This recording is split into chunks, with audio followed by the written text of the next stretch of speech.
Bienvenidos amigos de Perú 21. ¿Qué está pasando en Ecuador? El vecino país sufre en estos momentos una crisis política de gran envergadura y es que la CONAIE, la Confederación Nacional Indígena de Ecuador, prácticamente ha tomado la ciudad de Quito. El gobierno ya advirtió que estas manifestaciones ponen en riesgo la democracia, pues las personas interesadas y los que están detrás de estas movilizaciones son precisamente gente que no ve muy bien las formas democráticas. Para conversar sobre lo que está sucediendo en Ecuador, vamos a contactarnos con Cristina Villagómez. Ella es una abogada ecuatoriana que reside en Chile, pero que conoce muy bien cuál es la situación política de su país. Estimada Cristina, ¿cómo está? Hola, ¿qué tal, Oscar? ¿Cómo te va? No, muchísimas gracias, Cristina. No conversábamos desde la campaña electoral, ¿verdad? Que terminó ganando Guillermo Lasso, el actual Sí, presidente de Ecuador. Pues ahora las cosas para Lasso están complicadas, ¿verdad? ¿Puedes explicarnos, para los peruanos, qué es lo que está sucediendo en estos momentos en Ecuador? claro. Mira, lo que está pasando ahorita en el Ecuador es evidentemente una ronda de manifestaciones por parte de, en efecto, personas que son de la CONAIE. La CONAIE se empezó a organizar a inicios de los noventas y ha ido tomando fuerza con el tiempo. Esta no es la primera vez que la CONAIE trata de tomarse la ciudad de Quito y no es la primera vez que hace este tipo de manifestaciones.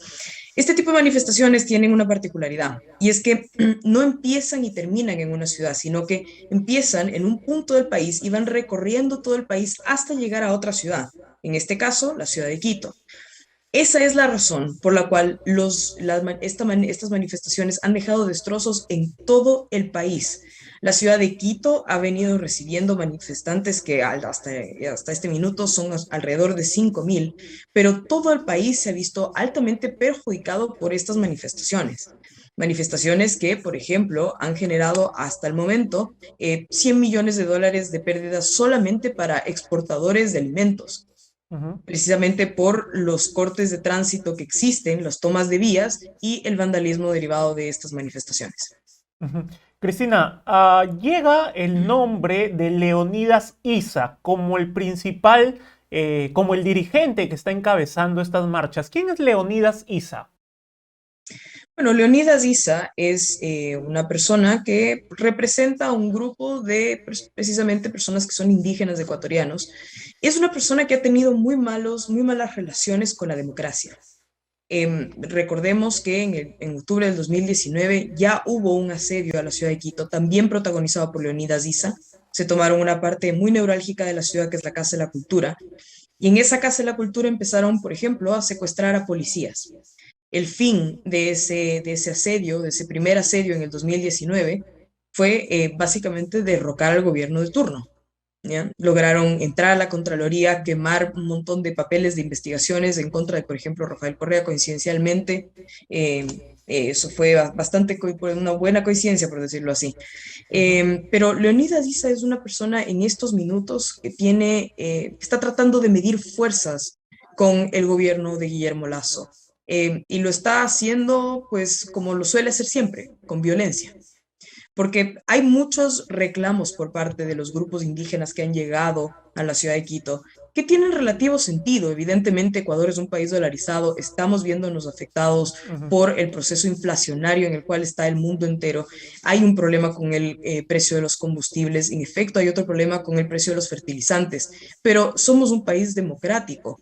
Lo mínimo que uno se podría esperar es que a esos problemas se les atienda con diálogo. Sin embargo, Leonidas Issa no es una persona que tiene intenciones de dialogar, es una persona que cree que puede exigir usando la violencia como método de acción política. Y a todo esto hemos visto al expresidente Rafael Correa en redes sociales muy activo, apoyando estas manifestaciones. ¿Cuál es el papel que cumple Correa aquí? Rafael Correa es un instigador. Rafael Correa es un instigador. A él no le conviene que al Ecuador le vaya bien. A él le conviene que las cosas en el Ecuador salgan mal, para él tener una buena justificación para volver y decir que viene a salvar el país. es un instigador. Lo hizo exactamente lo mismo en las manifestaciones de octubre del 2019. Y quiero recordar algo. Cuando los indígenas se levantaban en contra del gobierno de Rafael Correa, su reacción fue represión Ujú. y hubo muertos y hubo desaparecidos. Entonces, él no es un amigo de la CONAIE, él no es un amigo de los pueblos indígenas del Ecuador.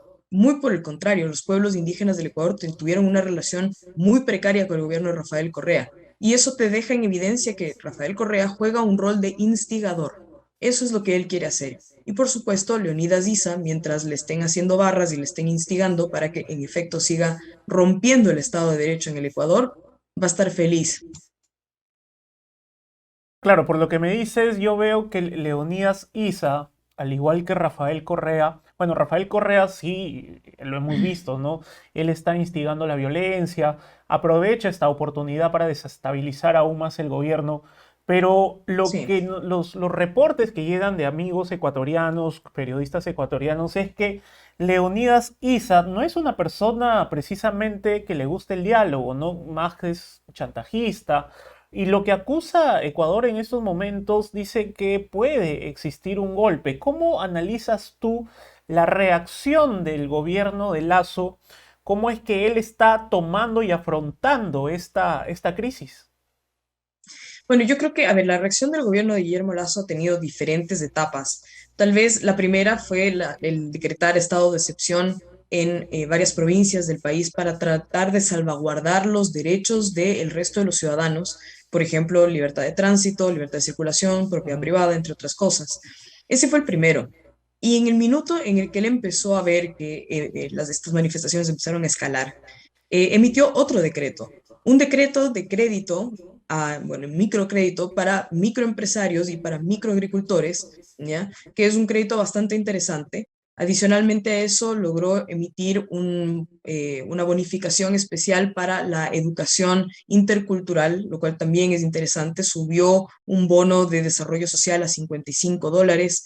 Sin embargo, los pedidos de Leonidas Issa, que fueron entregados el día de hoy, recepcionados por el ministro y hoy día, hace un par de horas, empezaron el proceso de diálogo, son inviables. O sea, no es viable en este minuto decir que puedes bajar los precios de los combustibles, porque no depende del Ecuador.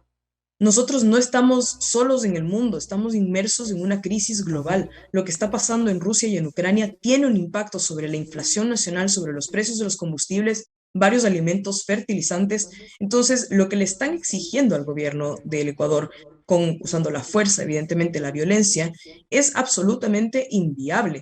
¿Ya? Entonces, bueno, en estos minutos, uno de los ministros de Guillermo Lasso ha aceptado las solicitudes de Leonidas Issa para empezar el proceso de diálogo.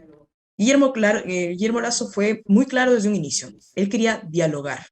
Él no quería responder con la fuerza. Y eso ha sido lo que ha tratado de lograr en estos últimos días. Sin embargo, yo creo que el uso proporcional, medido y racional de la fuerza para salvaguardar infraestructura crítica y para salvaguardar los derechos de otros ciudadanos es relevante.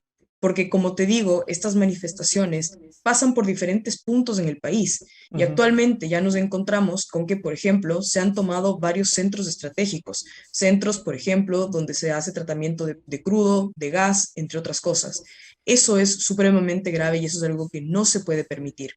Yo creo que en este sentido el gobierno ha actuado bien por un lado. Sin embargo, tengo una crítica y mi crítica es la siguiente. Yo no creo que es correcto empezar a hablar de un golpe de Estado en la situación en la que se encuentra el gobierno, porque actualmente, tras el asedio del 2019, o nuevamente encabezado por Leonidas Issa, la ciudadanía en Quito va a apoyar a su gobierno en su mayoría, no quieren que los indígenas se vuelvan a tomar la ciudad y que vuelvan a destrozar nuestra ciudad. No quieren eso, entonces van a apoyar a su gobierno. Va a ser muy complicado que puedan llegar a ejecutar exitosamente un golpe de Estado, aunque definitivamente eso no es lejano a la realidad del Ecuador, como sabrán ustedes perfectamente. Ujú. Cristina, ya para finalizar esta entrevista, me queda la duda. Tú dices bien que no se puede hablar en estos momentos de un golpe de Estado, que los ecuatorianos no lo permitirían. Pero la CONAIC ya participó en revueltas que ya derrocaron a dos gobiernos, ¿verdad? Si es que Sí, ocurre pero con Lazo algo, si es que Lazo pierde el control del país y se ve obligado a renunciar, en estos momentos, ¿qué líder político es llamado o tú lo ves con más posibilidades de tomar el control del país y poner orden, ¿no? yo tengo la esperanza de que pueda retomar el control del país y poner orden. Veo una buena señal en que el gobierno haya recepcionado el petitorio de la CONAIE para poder empezar el proceso de diálogo. Veo positivo eso. Siento que es un avance tras 9 días de manifestaciones y de paro nacional. Sin embargo, si es que el gobierno no tiene éxito, esto va a generar un cataclismo dentro de la política nacional. Ujú. Imagínate, con el COVID, la inflación y todas las repercusiones económicas, políticas y sociales que todos estos años han tenido en el Ecuador. Lo que está pasando en este minuto, por supuesto que debilita a la política, por supuesto que debilita al Estado de Derecho y a la democracia. En el Ecuador tenemos la figura del vicepresidente. Si llegara a renunciar el presidente, inicia el vicepresidente su mandato. Ujú. Y en caso de caer el vicepresidente, pasaríamos a otra instancia. Pero yo tengo toda la fe en que vamos a lograr controlar la situación, tratar de solucionar con diálogo, no con fuerza, no con violencia, las necesidades de estos grupos y sobre todo lograr encontrar a quiénes son los responsables del vandalismo y de la destrucción que han causado este tipo de manifestaciones para que sobre ellos caiga todo el peso de la ley, porque nadie tiene que estar sobre la ley. Eso Ujú. creo que es un mensaje que tiene que ser importante, que el gobierno lo transmita constantemente. Me parece quiero creer que van a poder retomar el control de la situación para poder generar un pacto amigable con la CONAIE y que todo el mundo regrese a sus casas en paz y en seguridad. Claro que sí. Bien, muchísimas gracias, Cristina, por tu tiempo. Gracias a ustedes por la invitación. Bien, fue Cristina Villagómez, abogada ecuatoriana, analista política también. Ella conoce muy bien la realidad de su país y nos lo explica de mejor manera, ¿no? ¿Qué ha dicho la OEA? El secretario general de la Organización de Estados Americanos, Luis Almagro, expresó su preocupación por los discursos golpistas en el desarrollo de la movilización liderada por la CONAIE en contra del gobierno de Guillermo Lazo y pidió, ¿no?, a ambas partes, tanto el gobierno como la CONAIE, que lo dirige el señor Leonidas Sisa, a que entablen el diálogo. Lo que dice la OEA es que preocupan a la Secretaría General los discursos golpistas como el único objetivo, la única resolución es sacar a Lazo. No queremos ningún diálogo. En estos momentos la agenda en Ecuador, lo que dice este principal, el dirigente, el que está encabezando estas marchas es fuera Lazo. El gobierno quiere dialogar, el gobierno de Guillermo Lazo quiere dialogar, pero la intransigencia de estas personas está obstaculizando precisamente estas mesas de diálogo. Lo que nos decía Cristina es que ya se aceptó participar en una primera mesa de diálogo. Vamos a ver por el bien del Ecuador lo que sucede, ¿no? En qué va a terminar esta crisis. Pero vamos a ver, ¿verdad? Un informe de cómo informan las agencias internacionales sobre la crisis política en Ecuador. Adelante. Buenos días. 18 policías se encuentran desaparecidos tras un ataque de indígenas contra instalaciones policiales el martes en Puyo, en la Amazonía ecuatoriana. Eso informó el miércoles el ministro del Interior, Patricio Carrillo. El ataque también dejó un manifestante fallecido, mientras que 6 policías resultaron heridos con traumas severos y con perdigones, y 3 más fueron retenidos por indígenas. La turba empieza a buscar incendiar con personal policial todavía al interior de los patrulleros, empieza a realizar saqueos, la quema de instalaciones público-privadas, como el Banco de Guayaquil, como la Cruz Roja, hasta terminar incendiando las instalaciones de la Policía Nacional en el centro de la ciudad del Puyo. El gobierno de Ecuador se negó el miércoles a derogar el estado de excepción que rige en 6 provincias, como demanda el movimiento indígena, para poner fin a las protestas nacionales que llevan ya 10 días y que han dejado 2 muertos, decenas de heridos y detenidos. Unos 10.000 indígenas llegaron a Quito esta semana para pedir la rebaja de los precios de los combustibles y han chocado con la policía en violentos enfrentamientos. Estos enfrentamientos en Ecuador hacen que nos acordemos de lo que sucedió en Colombia, ¿verdad? El año pasado, las protestas en Colombia fueron también muy fuertes, las protestas contra el gobierno de Iván Duque.